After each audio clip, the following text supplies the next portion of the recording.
후보가 한 사무실에 있는 모습을 처음 확인해 준 분이 제 기억에는 이 통합신당의 박영선 의원인 것 같은데, 오늘 박영선 의원 모시고 BBK 사건의 쟁점을 정리해보고 또 김경준의 귀국 이후의 파장에 대해서도 함께 이야기 나눠보겠습니다. 최경준의 디미러 인터뷰에서는 한나라당 홍준표 의원을 만나서 김경준 귀국에 대한 한나라당의 입장 들어보고요. 백병규의 미디어워치 김경준의 언론 보도에 대해서 한번 살펴보겠습니다. 김대중 전 대통령이 여권 후보들의 단일화를 촉구하고 나섰는데요. 오마이뉴스의 김대중 전 대통령 단독 인터뷰에 대한 취재 기자의 뒷이야기 함께 들어보겠습니다. 또 배우 백일섭 씨가 이해창 후보에 대해 험한 말을 했다고 해서 논란이 되고 있는데 백일섭 씨를 직접 전화 연결해서 이야기 들어보겠습니다. 네, 그럼 오늘 첫 순서로 통합신당의 박영선 의원님 모시고 김경준 씨 귀국을 앞두고 BBK 사건의 쟁점과 평에 대해 이야기 보겠습니다. 안녕하세요, 박 의원님. 네, 안녕하십니까. 이 김경준 씨 관계된 이 BBK 사건이요. 네. 주식을 잘 모르는 사람들은 뭐 역의 펀드니 뭐 등등해서 좀 복잡하게 느껴지는 게 있는 것 같아요. 네, 그렇습니다. 좀 이 사건이 한마디로 좀 정리하면 뭐라고 할 수 있나요, 도대체? 한마디로 주가 조작 및 횡령 사건이고요. 네. 여기에 이제 자금 세탁이 있었다라고 보여지는 거죠. 네. 주가 조작과 횡령 그리고 자금 세탁 이렇게 요약할 수 있는데, 자, 그런데 문제는 말이죠. 그러면 이명박 후보가 이 주가 조작 사건에 개입을 했느냐? 이게 이제 알고 있었느냐? 그렇죠. 이제 그게 이제 쟁점이겠죠. 근데 이제 한나라당 같은 경우에 특히 이제 홍준표 위원장 같은 경우에는 BBK 사건은 김경준이 이 BBK와는 별개로 인수한 그 옵셔널 벤처스 다른 회사의 회사 공금 횡령 사건이다. 그러니까 이명박 후보와는 관계가 없다. 이렇게 이야기를 하고 있고, 또 그래서 주가 조작은 잘못된 표현이다. 이렇게 말하고 있고, 또 박형준 대변인 같은 경우에는 이명박 후보가 주가 조작에 연루됐다고 하면 뭔가 이익이 있어야 되는데 이명박 후보도 피해자다. 이렇게 말을 하고 있잖아요. 피해자라고 다 용서되는 건 아니죠. 뭐 물론 그럴 수 있죠. 5,200명의 또 소액 투자자들의 피해자가 있고, 또 지금 현재 미국에서 이 문제로 인해서 소송이 진행되고 있지 않습니까? 그렇기 때문에 나는 피해자다. 이 말 한마디로 모든 것을 용서한다는 것은 그거는 좀 있을 수 없는 일이고요. 이 주가 조작이 이제 그 지금도 말씀하셨지만 BBK 투자 자문하고 마프라는 역의 펀드를 통해서 이루어졌습니다. 그러니까 다시 말해서 이 BBK의 주인이 누구이냐, 그다음에 이 마프라는 역의 펀드에 들어간 돈의 행방의 주인이 누구이냐, 이것을 찾는 것이 이제 사건의 핵심인데요. 공교롭게도 이 당시에 이 주가 조작 사건은 검찰이 자금과 관련된 그 출처 조사 부분에 있어서는 제대로 수사가 이루어지지 않은 것으로 보여집니다. 그래서 지금 이것이 계속 그 미스테리처럼 보여지는 거고요. 그리고 이제 김경준 씨가 그 미국으로 도망을 간 그 시점부터 또 이 도망갔다는 이유로 인해서 검찰이 수사를 중지하지 않았습니까? 그렇기 때문에 이제 오랜 기간 동안 이렇게 지금 혼미 상태가 있는 거죠. 말하자면 검찰이 이제 출처 조사를 안 했기 때문에 돈의 주인을 아직 확인하지 못한 상태에 있다는 거고, 돈의 주인을 확인한다고 하는 것은 결국 그 돈의 주인이 주가 조작 사건의 중심 인물이기 때문에 돈의 주인을 확인하는 게 중요하다, 이런 말씀이신 거죠.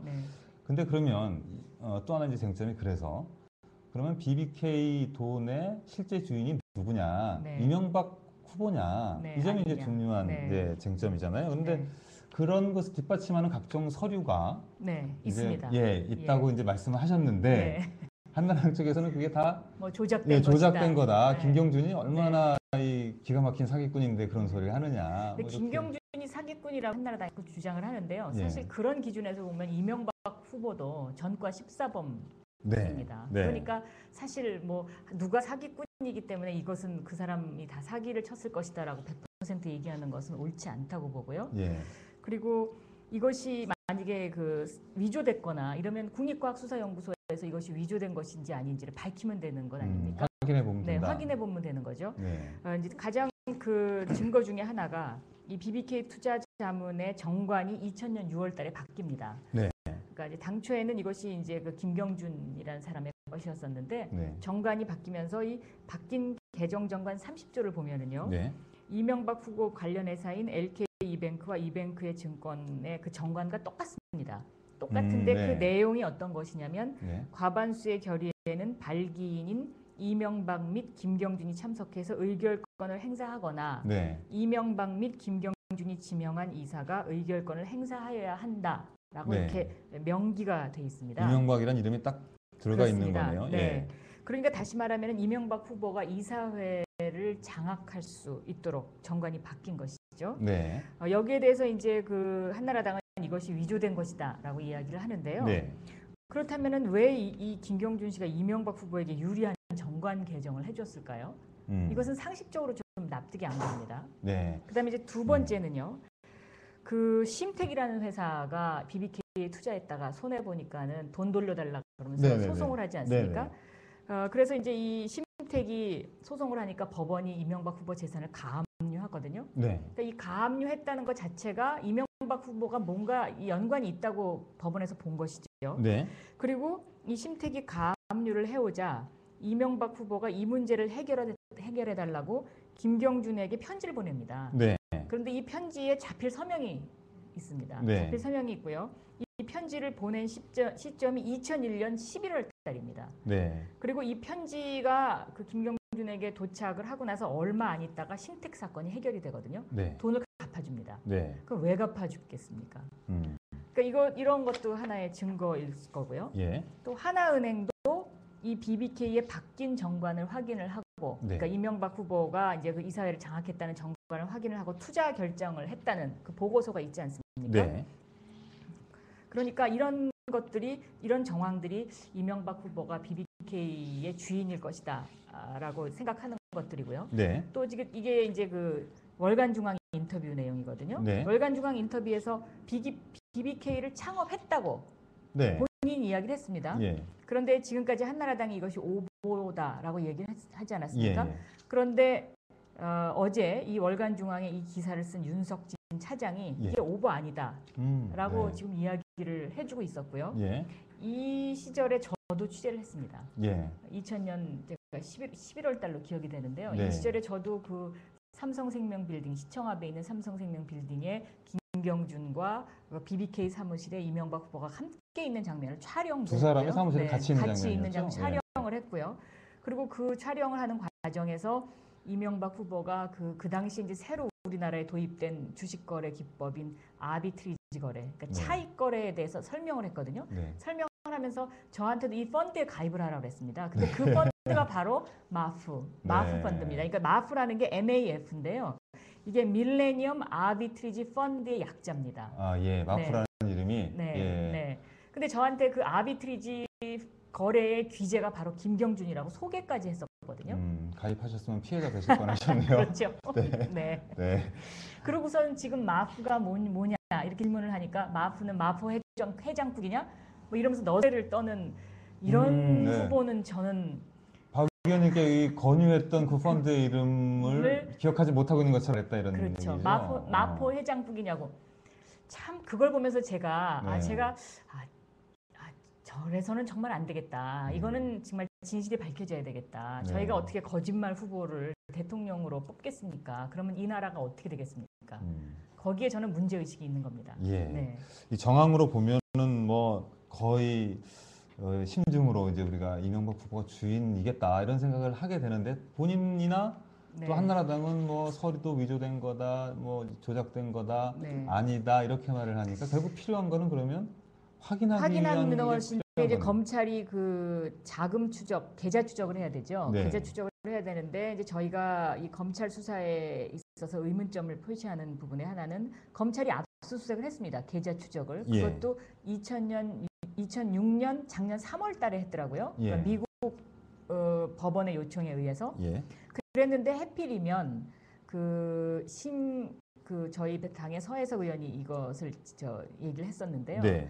이명박 후보 계좌로 들어간 그 계좌만 빼고 다 수색을 했습니다. 아, 그것만 빼고요. 네. 그러니까 LK이뱅크로 돈이 다시 돌아서 이제 들어가는데요. 네. 그 50억 다시 들어간 그 부분만 빼고 지금 수사를 했거든요. 네. 그러니까 그거 수사 다시 해야 된다는 거죠. 저희는. 그럼 특히 이제 김경준 씨 귀국하고 오면 네. 그러면 이제 우선 제일 먼저 그것부터 확인을 해야 되나요? 어떻게 됩니까? 어떤 것들이 더 추가로 경찰서를 통해서 확인이 돼야 됩니까? 제 생각에는요. 가장 중요한 것은 이제 일단 그 자금 흐름인데요. 예. 자금 흐름 어디서 돈이 나와서 어떻게 갔느냐를 따져보면 이 사건은 쉽게 네. 저는 수사가 종결될 수 있을 거라고 생각을 하고 네. 또 그 수사가 투명하게 진행이 된다면은 네. 얼마든지 저는 이거 진실을 캘 수 있다고 생각하거든요. 네. 그래서 저희가 이 검찰 수사에 있어서 반드시 확인해야 될 내용들이 있는데 네. 첫째, 이 도곡동 땅을 판 매각 자금의 행방. 네.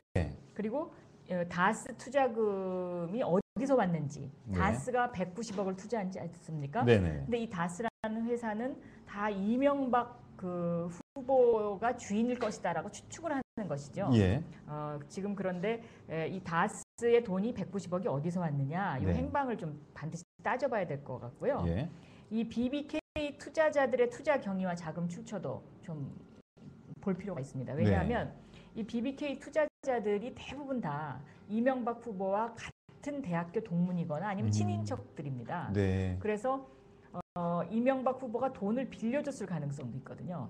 자기 이름을 빌리고 차명일 가능성도 그렇죠. 있다는 말씀인가요? 차명, 네. 예.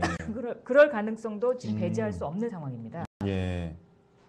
또 BBK 아까 말했던 그 정관이요. 문제 정관의 진위 여부. 네. 그리고 BBK 캐피탈 파트너스라는 또 회사가 나오는데요. 네. 이 회사의 실소유주가 과연 누구인 왜 것이냐. 이렇게 회사가 많아요? 굉장히 복잡합니다. 네. 그러니까 그 복잡하다는 것 때문에 지금 사실 어때까지 진실이 안 가려진 면도 있습니다. 예. 국민들이 첫째 이해를 잘 못하고요. 예. 또 기자분들한테 설명해도 너무 어렵다. 네. 어려워서 기사 쓰기가 어렵다고 그러는데요. 자금 세탁을 했기 때문에 그렇게 많이 회사를 세운 것으로 저는 보고 있습니다. 이 돈을 여기서 빼돌려서 여기 A라는 회사, B라는 회사, C라는 회사에 뱅글뱅글 돌려가지고 결국은 그 돈이 다시 한국으로 들어오거든요. 네. 그런데 제가 이 과정을 보면은요. 이 당시에 그 월간중앙하고의 지금 인터뷰 내용도 보면은요. 네. 나는 어차피 정치 방학이 2, 3년 갈 것으로 보고 그 기간에 해야 할 일이 무엇인가 심각하게 고민했습니다. 네. 새로운 금융법을 내가 익혀야겠다고 생각한 것입니다. 이것이 바로 아비트리지 거래입니다. 차익 거래고요. 네. 정치를 하더라도 필요하다고 여겼습니다. 이를 경험한 사람으로서 지난해 초에 벌써 BBK라는 자문회사를 설립해 펀드를 묻고 있는 상태입니다. 그 자문회사가 필요로 하는 것이 증권회사입니다. 라고 이렇게 얘기를 하지 않았습니까? 그러니까 다시 말하면은 이명 후보는 그 당시에 이제 다시 정치를 하기에는 조금 시간이 필요하니까 내가 좀 다시 돈을 더 좀 벌어봐야 되겠다. 그런데 그동안에 건설 회사에 있었으니까 이제는 새로운 그 금융가의 어떤 황제로 다시 태어나고 싶다라는 어떤 그런 야망 같은 것이 있었다고 보여지고요.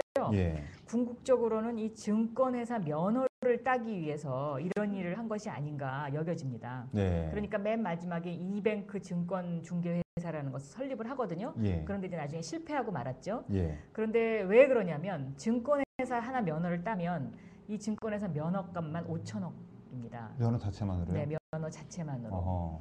그러니까 예를 들면 BBK라는 회사를 설립하는데 30억 투자하지 않았습니까? 네. 30억 투자해서 5천억을 남길 수 있으면 그것처럼 황금알을 낳는 장사가 엄청나게 어디 있습니까? 남는 장사네요. 네. 네. 그래서 그 당시에 금감원 같은 곳에서도요. 이런 정황을 쭉 보면 이 이명박 후보가 이 증권회사 면허를 딸 수 있도록 이렇게 유도해 준 부분도 좀 있다고 보여지고요. 네. 네. 또 그 당시에 이 금감원의 이 회사에 이런 어떤 면허를 내주는 그 라인에 있었던 사람들이 공교롭게도 네. 다 같은 대학 출신입니다. 금감 원장부터 시작해서. 네. 네. 이 수사가 만만치 않겠는데요. 이 후보 등록 전에 수사 결과가 나오는 게 거의 불가능한 거 아닌가요? 글쎄, 그건 잘 모르겠습니다. 제가 뭐 검찰 사정을 잘 모르니까요. 네. 그런데 아무튼 김경준 씨가 귀국하면 그로부터 20일 내에 네. 어떤 이 수사에 관한 것에 뭔가 정황에 대한 1차적인 결론을 검찰이 내야 되는 것으로 제가 알고 있습니다. 네. 그래서 아마도 검찰이 수사를 좀 빠르게 진행하지 않을까 하는 추측은 할 수 있죠. 그 문제도 이제 그 후보 등록 앞두고 이제 중요한 문제일 텐데요. 그렇습니다. 예. 한나라당에서는 이제 이명박 대통령 후보에 대해서 만약에 불리한 검찰 수사가 나온다 그러면 밀란이 일어날 수 있다고 이방호 사무총장이 그런 저는 이야기. 그거는 국민을 협박하는 것이라고 했었죠? 생각합니다. 예. 왜냐하면 이건 국민적 의혹이 있는 사건이기 때문에 예. 투명하게 그리고 명명백백하게 밝혀져야 되는 것이거든요. 예.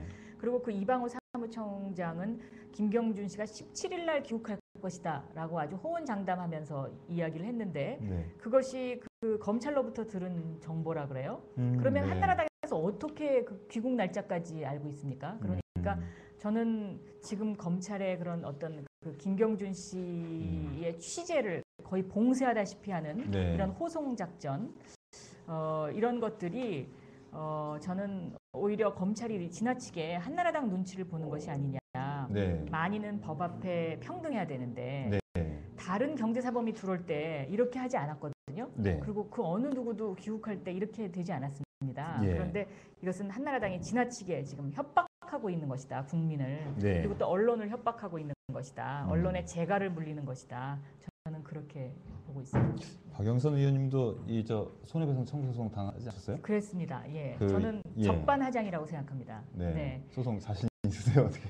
아니 저는 미국 법원에 있는 소장에 있는 내용을 그대로 얘기했을 뿐인데 네. 더군다나 그것이 무슨 손해를 끼쳤으며 오히려 제가 소송을 제기해야죠. 그래서 제가 좀 소장을 지금 찬찬히 검토해보고 있거든요. 예. 그래서 그 검토하고 저는 그 부분에 있어서 저 나름대로 조치를 취할 것이고요. 네. 그리고 또 무슨 공작 귀국인이 뭐니 해가지고 지금 한나라당이 증거는 제시하지 못하면서 말로만 계속 그런 식으로 어떤 설을 유포하고 있어요. 예. 그리고 특히 그런 이야기를 할 때는 면책 특권 뒤에 숨어서 이야기를 하거든요. 그래서 그 부분도 저는 저희 당에서 허위사실 유포죄로 이미 그 정두원 의원하고 차명진 의원은 고소를 했고요. 예. 나머지 이제 진수 의원 또 박찬숙 의원 또 이런 분들이 이제 이야기를 하는데 그 부분도 제가 지금 면밀히 보고 있습니다. 예. 네. 이제 말씀하신 거 쭉 들어보면은 이 검찰 수사가 이명 후보까지 확인하려면 거의 필연적일 것처럼 느껴지는데 예. 이 검찰 수사 결과에 따라서는 이명박 후보가 어떨까요? 이 후보직을 유지하는 게 가능할까요? 거치 앞으로 어떻게 글쎄 될까요? 그거는 뭐 제가 잘 모르겠습니다. 당사자가 아니기 때문에. 네. 네. 네. 그래요. 예. 어쨌든 이 말씀하신 정황들을 보면은 구체적으로 확인하기 위해서 왜냐하면 주장한 것에 대해서 근거 없다고 반박하고 있기 때문에 그 확인들을 상호하기 위한 절차는 반드시 그렇죠. 필요한 본인이 상황인 만약에 것 같고요. 떳떳하다면 검찰사에 응해야 되는 것인데요. 예. 저는 오히려 이렇게 한나라당이 무슨 군사작전을 방불케 하는 어떤 작전을 세워서 이 김경준의 입을 지금 틀어 막으려고 그러고 언론의 재갈을 물리려고 그러지 않습니까? 저는 이것이 더 의심스럽고 의혹을 증폭시키는 것이라고 생각합니다. 네, 뭐 이제 파장이 어디로 번질지 이제 김경준 씨가 귀국해서 검찰 수사나 이런 걸 통해서 어떤 이야기들이 오고 가게 될지에 따라서 이제 더 다른 양상 전개될 가능성이 앞으로 남아 있는 것 같고 또 계속 지켜보실 테니까 네. 필요하면 저희가 또 다시 한번 또 연결해서 말씀 나누기로 하죠. 예. 예, 오늘 말씀 고맙습니다. 감사합니다. 예. 예, 지금까지 박영선 의원이었습니다. 예.